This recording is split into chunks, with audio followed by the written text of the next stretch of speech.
Assalamualaikum warahmatullahi wabarakatuh. Perkenalkan, nama saya Ajeng Elverina CH dengan NPM 2410037. Nah, tujuan saya membuat video ini adalah untuk memenuhi tugas mata kuliah kewarganegaraan yang berjudul Indonesia dikenal sebagai negara dengan keberagaman budaya, suku, bahasa, dan agama yang luar biasa. Nah, keberagaman ini tuh menjadi kekayaan nasional yang tidak dimiliki oleh banyak negara lain. Dalam konteks agama, pluralisme beragama menjadi ciri khas Indonesia yang tercermin dalam semboyan Bhinneka Tunggal Ika. Oleh karena itu, diperlukan strategi yang komprehensif untuk menjaga harmoni antar umat beragama di Indonesia. Konflik berbasis agama itu yang sering terjadi di berbagai daerah meskipun berskala lokal memiliki dampak yang signifikan terhadap stabilitas nasional. Oleh karena itu, pengelolaan pluralisme beragama membutuhkan pendekatan yang sistematis dan strategis, salah satunya melalui konsep ketahanan nasional. Nah, kalau teman-teman bertanya, bagaimana sih penerapan ketahanan nasional sebagai geostrategi dalam menghadapi isu pluralisme beragama di Indonesia?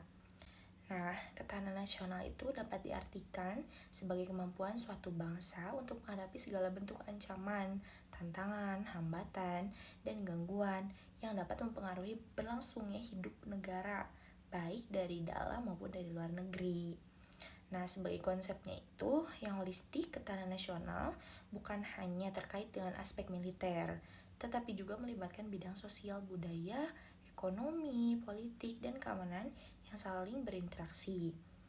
Nah, di sini ada 6 ketahanan nasional yang mencangkup elemen utama yang saling berkaitan. Yang pertama tuh ada ideologi, yang kedua ada politik, yang ketiga ada ekonomi, yang keempat ada sosial budaya, yang kelima ada pertahanan, dan yang keenam ada keamanan. Nah, kalau dalam konteks Indonesia, geostrategi dimanfaatkan untuk mengelola isu nasional, termasuk pluralisme beragama dengan pendekatan yang menyeluruh dan terintegrasi. Itu tuh ada 3 teman-teman, ada geopolitik pluralisme beragama, yang kedua itu ada sinergi antar elemen, ketahanan nasional, yang ketiga ada pendekatan holistik. Nah, ada juga hubungan antara ketahanan nasional dan pluralisme beragama. Pemerintah Indonesia telah menerapkan berbagai strategi untuk menjaga kerukunan umat beragama sebagai bagian dari upaya memperkuat ketahanan nasional. Beberapa langkahnya itu, yang pertama ada kebijakannya pastinya. Nah, ada kebijakan hukum dan regulasi seperti Undang-Undang Nomor 1 Tahun 1965. Yang kedua itu ada dialog antar umat beragama. Yang ketiga ada pendidikan multikultural. Yang keempat ada penegakan hukum, teman-teman.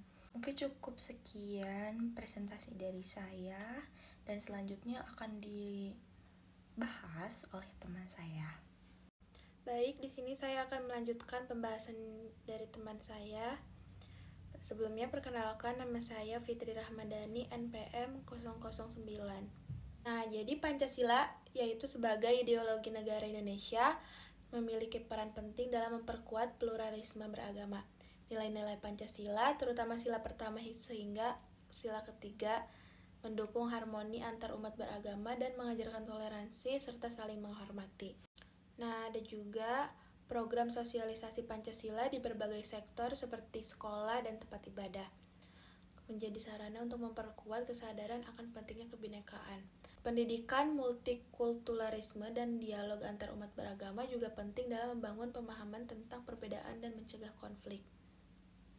Dalam konteks keamanan, pemerintah berperan mengawasi potensi konflik agama, semisalnya dengan mencegah penyebaran hoaks dan ujaran kebencian, penegakan hukum yang tegas, dan kolaborasi dengan tokoh agama dan masyarakat, sehingga dapat menjaga pluralisme beragama yang aman dan harmonis. Mungkin cukup sekian yang dapat kita bahas artikel yang berjudul Penerapan Ketahanan Nasional untuk Memperkuat Pluralisme Beragama. Terima kasih.